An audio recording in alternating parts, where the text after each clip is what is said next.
Hello there, I'm Dave Allen, I'm good and geeky, and Pam Jameson was having difficulty making this pattern here. And I thought I'd give it a go and see how I would do it. So let's get started. Now first of all, what I did was I dragged a couple of guidelines down from the top of the rulers, so just drag them down like so. And I put one there, and I put another one there. And then what I did was I took the picture that she's working from and put it so that the centre of it is in the middle of these two guidelines. The reason I did that is because it's easier to get the proportions right of these shapes that you've got to make, okay? Go for the circle tool first of all, and I'm going to start there. Hold down the shift and the command key together to make it go out from the centre, and that's about the right size. Then I'm going to go to the move tool, and then I'm going to do command and J to make a copy of that. So I'll get one of these corner handles and bring that out as well till it's about the right size. So about there will do, I think. And I think this here has got a bit of a sort of oval sort of shape to it, and maybe this one in the middle too. So let's just deal with that first of all. So let's get this one here and bring it down here to about there. Now I think that should just about do it. Maybe that could be a bit oval as well. So it's a bit difficult to go with a bitmap thing here that's kind of jaggy like that, but yeah, whatever you think's right. Then what we need some sort of thing here that's going to put this sort of nipple on the top of here, and then it's going to cut it in between this bit here as well. So we're going to go to the rectangle tool for that. You could do the line tool and then expand the stroke, but this is probably easier. So I'm going to go to about here and bring this down to here. Because I'm using the guides, I know that it's going to be sort of the same measurement on either side of the guideline. So I can let go of this and know that this is going to be in exactly the right place. So that's good. And we want to cut this bit out here. So a couple of different ways you could do this. So one way to do this would be to make a duplicate of this one down the centre here. Do command and J. Let's put that at the top of there. And this time I'm going to get this here. Just bring it down here just so I can see where things are working there. Get this and then get this, and I'm going to tell it to the layer here, merge curves. Okay, so that's made that into one single curve now. I've got to make an adjustment to this one here, take that so it goes up to there. And then I'm going to get this here, the circly bit, and then I'm going to use this tool up here to join that together. And then I want to take this rectangle here, and this should be on top of this one here for this to work, I think. Let's just make sure it's up there. So I get that, and then get that. That's the outside edge there. And this time I'm going to use the subtract tool. So we've got that shape sorted out. You could do this with the shape builder tool, but I think actually this way is probably quicker and easier. Okay, so the next thing to do will be to move this and duplicate around this circle here.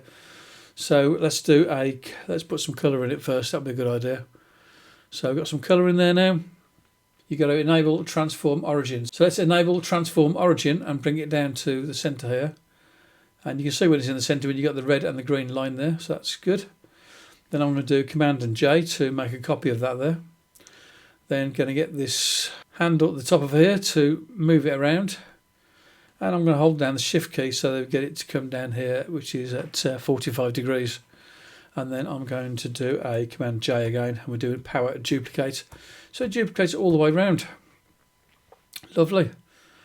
Now what we can do with this here is we can select all of this here, and we can turn that into one single object. And we can do that by using the add, except that didn't work. Let's do command Z there. There's something funny going on there. This circle here, I think that's causing the problem there. So let's just delete that circle there and try again. And then I'm going to do the add. And that worked. Okay, so next we want to do a circle around here. So I'm going to get the circle tool again. Start from the centre here. Hold down the shift and the command key to come out from the centre. And bring it till it's about, I think it's about there. Then I'll take that, move tool, then I'm going to select that bit behind it, and what I want to do is I want to do the subtract this time. So we've got that shape there done nice and easy. So now we've got to just work on this middle bit. And that's the easy part. So let's zoom in on that. So we'll zoom in and we'll start putting some circles in here. It's a bit difficult to tell what's going on in this bit here, but we'll just put some circles in there. So let's get our circle tool. And I think we've got a circle here. Shift and Command held down at the same time. I think that's about the right size. Get the move tool. Move of this centre here. Put it down to the centre of our design.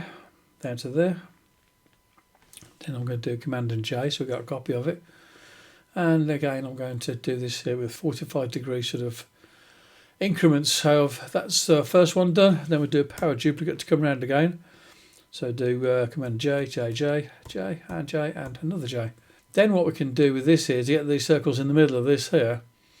We can just do a select, hold down the Shift key and select all of these here in the middle.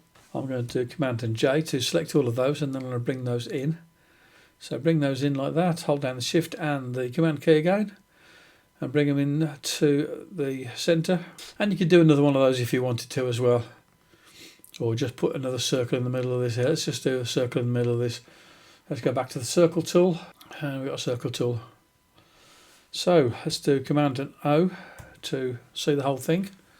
And then we can move the background out of the way. Of course, you can continue sort of working on this here and do this line here and do these sort of shapes here as you see fit, and these circles up here. Whatever you need from your design to copy it, okay? And obviously you've got to do this sort of copying of this design this way, because the bitmap image is really too jaggy to be able to do a good trace of it in some other application like Inkscape. I'm going to just delete those. So there we go, job done. And you can change these as necessary. If you don't like quite so much of that bits to be sticking out at the top there, you can change that, and so on as you're making it. So this is Dave Allen. I'm good and geeky, having some fun with Affinity Designer 2.